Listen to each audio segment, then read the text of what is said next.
Jai Shri Ram. This is a brief summary of the book, The Charm and Power of the Gita by Swami Ranganathananda. Swami Ranganathananda was once the president of Ramakrishna Mutt and Ramakrishna Mission, and he started his life as a cook. He originally belonged to Kerala, and I consider myself extremely fortunate that I had several darshans of Swamiji when I was a child in Calcutta. So my dad used to take me to the Ramakrishna mission, and I remember seeing this man, but I don't remember whatever he said to me.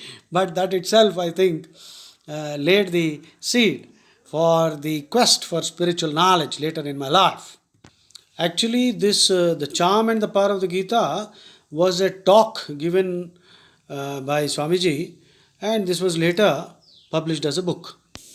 I am going straight to page number 71, which is about Brahmanatva, the goal of human evolution. Brahmanatva, the goal of human evolution. Swamiji tells us that the whole objective of Vedanta, that is the philosophy of the Vedas, is to create a Brahmin. Now, the word Brahmin has acquired an extremely negative meaning.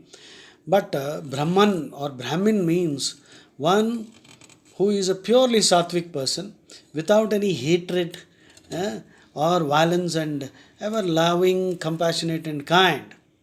When such persons abound in a society, there will be no need for a police or even a political state, much less need for laws and regulations. Because such people will be self disciplined, they have realized their spiritual oneness with all others, and such people who are purely sattvic and highly evolved, they will make for Ramarajyam, utopia. So that is the whole idea. So such a person is called a Brahmana, not a casteist kind of person who feels superior. Swamiji mentions the earliest definition of the word Brahmana occurs in the Brihadaranyaka Upanishad 3.8.10, which in English says, that is Yajnavalkya is telling his wife Gargi, one, O Gargi, who departs from this world without knowing this imperishable reality is miserable, a kripanaha. But one, O Gargi, who departs from this world after knowing the imperishable reality is a Brahmana. So, in Sanskrit, Yova etad aksharam Gargi aviditva asmat lokat praiti sa kripanaha. Atha ya etad aksharam Gargi viditva asmat lokat praiti sa brahmanaha. And in his commentary on the above, Shankaracharya defines kripanaha. The word occurs in the Gita also. Kripanaha is miserable, like a slave bought for a price. That is what Shankaracharya defines kripanaha. I have an objection here. Many of the Swamijis of Ramakrishna Mutt speak positively about Christianity. Even in this book, Swamiji said that the concept of Avtara is there in Hinduism and Christianity. Now, I do not know what were his motivations in saying this, but I have serious objections because I have read the Bible fully inside out. It is unfortunately, I cannot even use those words. It is terrible. There is nothing spiritual there. Moving further, the idea here is Brahmanatva is the goal of human evolution. Every person should become a Brahmin, which means very sattvic, learned, and highly compassionate, evolved, and loving and kind. Next, Swamiji talks about how Bhagavan Buddha, even Buddha, expressed great respect and admiration for the Brahmanatva ideal. Swami Vivekananda also. Swami Vivekananda, he severely criticized all casteism and untouchability, but he upheld the Brahmanatva ideal. In his lecture on the future of India in the complete works of Swami Vivekananda, volume 3, page 293, Vivekananda says, the Brahminhood is the ideal of humanity. As wonderfully put forward by Shankaracharya at the beginning of his commentary on the Gita, where he speaks about the reason for Krishna's coming as a preacher for the preservation of Brahminhood or Brahmanatva. That was the great end.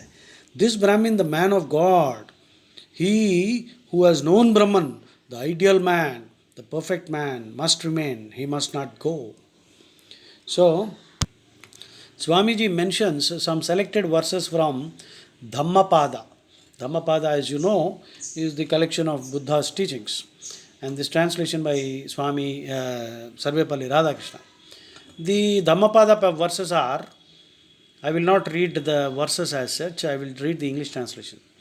Buddha says, "Him I call a Brahmana for whom there is neither this shore nor that shore nor both, who is free from fear and free from the shackles, bondage." Then Buddha goes on to say, "Him I call a Brahmana who is meditative, free from passions, settled, whose work is done, free from taints, and who has attained the highest end of sainthood." Because he has put aside evil, he is called a Brahmana. Because he lives in serenity, he is called a Samana. Because he puts away all his impurities, he is called a Pabbajita. Him I call a Brahmana who does not hurt anyone by body, speech, or mind, who is controlled in all these three things. Not by matted hair, nor by lineage, nor by caste does one become a Brahmana. He is a Brahmana in whom there is truth and righteousness. The Brahmana is one whose wisdom is deep, who possesses knowledge, and who discerns the right way and the wrong way, and who has attained the highest end. These are the words of Gautam Buddha on Brahmanatva as a social ideal. So, Brahmanatva or Brahminness indicates a human type. There are Brahmana types in America, Russia, China, everywhere else. Brahmana types are found everywhere in the world. Purely sattvic people who display those characteristics which we discussed earlier. Swamiji then tells us that Sri Krishna's incarnation is related to Bhaumasya Brahmano Brahmanatvasya Rakshanartham. Bhaumasya Brahmana, Brahman of the world, that is the Vedas, the tremendous philosophy and spirituality, where universal ideas are found. Nobody needs to be afraid of questioning Vedas or Bhagavad Gita, because it welcomes questioning. It is rational and experiential, and it is very universal, dealing with humanity as a unit, not as sectarian, cut up into religion, cult, caste, creed, nation, race. That's the importance of the Vedic tradition. So Shankaracharya says, and Swamiji is narrating to us, he calls it Bhaumasya Brahmano and Brahmanatvasya Rakshanartham. So the Vedas contain universal principles about God and humanity. Krishna, Rama, they all came. Krishna came to protect it and to protect that person who embodies that Shruti in his or her own life. That is the Brahmana type.